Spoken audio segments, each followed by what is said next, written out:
There is no denying it.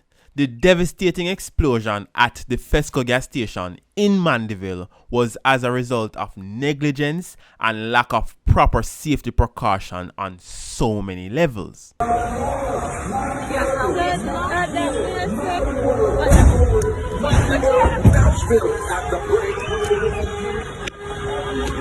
Heavy inspection just blow up the coil, to rot it.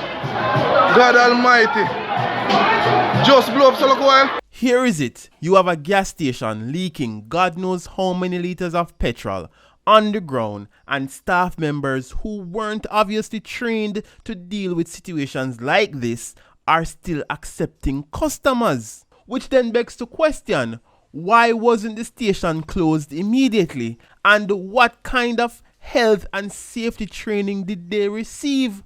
How did they not see the danger signs?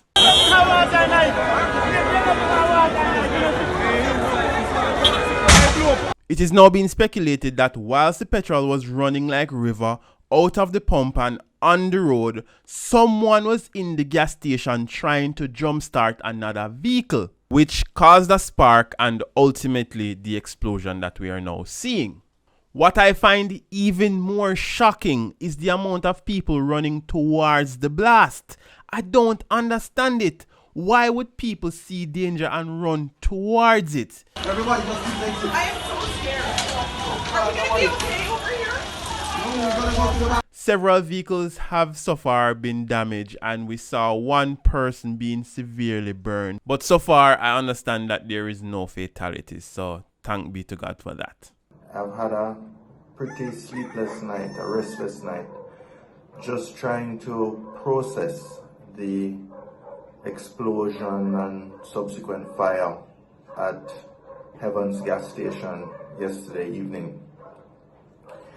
It was a tragedy, and my sympathies go to the victims, to the Heavens and their staff.